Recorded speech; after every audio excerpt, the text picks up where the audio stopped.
Ian, are you going to time this? Let me know when I can start. Okay. I want to be strict on this. See? Okay. Let's go now. Okay, so this is a talk I gave in Liverpool on Saturday. I had an hour to do this in Liverpool on Saturday. I'm going to try and boil it down to 5 minutes just to see how far I get. So this is cutting-edge social tools for a better online life. These are apps and services I've found as part of my job at the Next Web. So I review apps, I have a look at all sorts of interesting new trends on the internet. So let's kick off. Tweetbot, some of you may be familiar with this, some of you may not be. It's basically TweetDeck for hipsters. Basic description. It's everything TweetDeck really should be, because basically Twitter have stopped developing TweetDeck. So grab it on iOS, or the Mac app is a free alpha version at the moment. Although you have to pay for it when they finish developing it, but it's well worth looking at, because even in alpha mode it's really, really good. Social Bro at socialbro.com, silly name, great little Spanish startup. They've got this brilliant app, which is a desktop app which is free, or there's a web version which you have to pay a monthly subscription for. They're aiming at agencies, things like that, and that allows you to analyse your Twitter account, see recent unfollowers, and batch unfollow them. You know, if someone's unfollowed you and you want to, oh, I hate them, I'm going to unfollow them all. Or you can see, you know, the graph of your followers over time, the best time to tweet. It will tell you the times that people that you follow are, or who follow you are active, so you can see the best times to tweet. Nice little app. Path, some of you are on this probably already, some of you aren't, and it's well worth looking at if you haven't already. Basically Facebook for your real friends, because Facebook has got bloated and we all have hundreds of friends or whatever. So if you just want to talk to just your family and friends, if you can convince them to use something else apart from Facebook, then Path is a nice mobile-only app for sharing what you're doing, what you're listening to, where you're going, all those kind of things. Very beautiful app.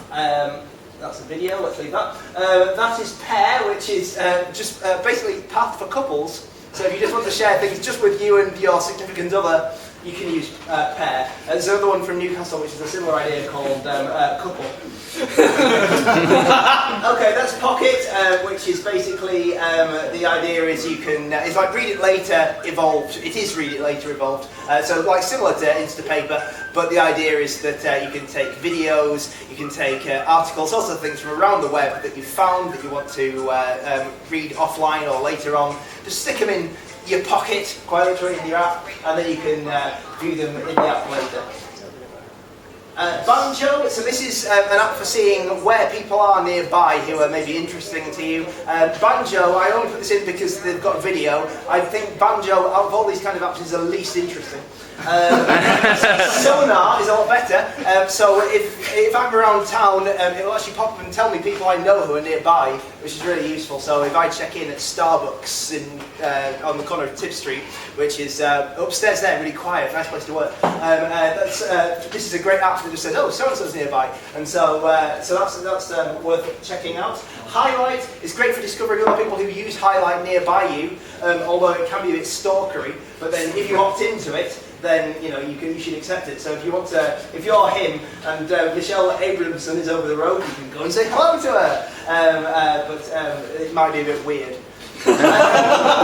PlaceMe is an app that it runs in your pocket all the time, records every place that you go to. It's really accurate, apparently in the United States, not so accurate in the UK, so maybe avoid that for now, but it's quite an interesting idea. Google Latitude has been around for ages, but I just wanted to flag up the idea that if you run it all the time, forget the social network aspect, it logs your location everywhere, and then you can, if you go to google.com/latitude, you can actually see maps of everywhere you've been in different places. It's fantastic. So if you do use Latitude, check your log there, because you could find some very interesting facts about where you've been. Wavy is absolutely brilliant. This is my favourite, one of my favourite apps at the moment. Basically, you follow various. I've got 1 minute left. Follow lots of subjects. Anything you're interested in, and it will boil down the latest news about those subjects into really easy to read, digest nuggets. So it's analysing the latest news and boil it down to, so let's say there's loads of news about Google cracking down on rogue mobile apps on Android. It literally boils it down to a sentence that summarises that.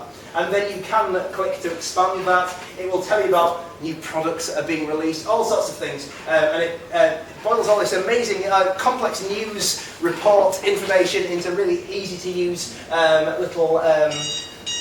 Hey! My next one was TaskRabbit, but there we go. Thank you. Thank you, Martin. And if you'd like to see the rest of his talk, I'm sure he can show it to you in a minute. I'll stick it online or something.